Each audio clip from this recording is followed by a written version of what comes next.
aujourd'hui, je vais faire un rapprochement quand j'étais avec mon grand-père, qui tenait un bistrot, on appelait ça un rad à Paris, hein, et moi, mon enfance. Pourquoi ce rapprochement? Parce que je me souviens qu'il avait, alors son bistrot, il était en banlieue exactement, à la frontière entre Paris et l'interdiction de séjour. Qu'est-ce qu'une interdiction de séjour? Eh bien, les malfrats qui avaient commis un méfait, quoi, ou les proxénètes et autres voyous du même genre, parfois ils étaient condamnés à ne plus rester à Paris pendant X mois ou années, à savoir. Et donc ils se logeaient en limite de Paris, juste à la frontière. Et le rad de mon grand-père, il était là. Il était là, en rad de la frontière, quoi. Et donc c'était sa clientèle principale.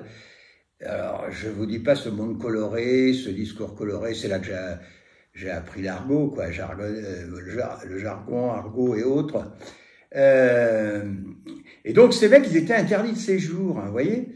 Eh bien moi, plus tard dans ma vie, ce qui est drôle, c'est que je vais être, non pas interdit de séjour, mais je vais être, comme je suis un très mauvais élève, dyslexique, hein, il n'y a rien à faire, j'entrave pas, quoi. Je peux pas apprendre comme les autres, je fais un cave, comme on dit dans notre jargon.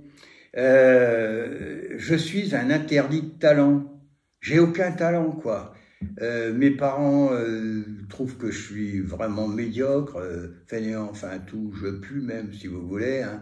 Et puis à l'école, les enseignants ils me massacrent, ils me disent que je finirai comme enfin, très très mal sur l'échafaud comme on disait à l'époque. Enfin bref, je finirai mal. Donc je suis interdit de talent, j'ai rien, j'ai aucun talent. Et il a fallu beaucoup de temps. Alors bon, je les ai crus, quoi.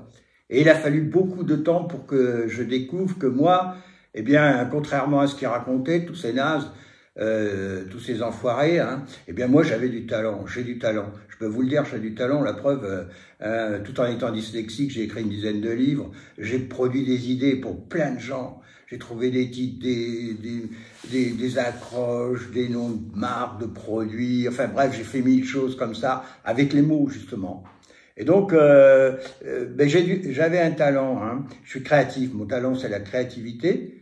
Et si si je m'étais pas fait un peu confiance, si j'avais écouté tous ces gens qui me disaient que j'étais un mec interdit de talent, eh ben, je me serais pas permis d'essayer de montrer ce que je pouvais faire.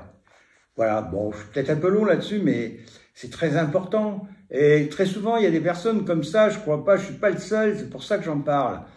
Qui sont interdits de ceci, interdits de cela, on leur dit « Ah ben toi t'es pas capable de faire ça ». Mais si t'essayes pas, si tu leur interdis, tu leur dis déjà que c'est des nazes, forcément ça va pas. Prenons le milieu scolaire où il y a des enfants en difficulté parce que la famille est inculte, parce que les mecs ils se font chier à l'école et parce que qu'est-ce qu'on peut se faire chier à l'école? Alors moi je me suis fait chier à l'école et à l'armée en plus, ouais, hein, bon. Et forcément, ces gosses, ils sont démotivés complets. Et après, on leur dit, mais vous êtes des nazes. Mais c'est pas vrai. Tout le monde n'a pas un cerveau naze. On n'est pas tous des malades et des interdits de talent. On a tous un petit talent exploité. Et encore faut-il que les autres vous aident à le développer. Allez, j'arrête, je suis trop long. Comme on aurait dit. Allez, mon grand-père s'appelait Léon. Allez, Léon, serre-nous un petit canon. Ciao, les nazes comme moi.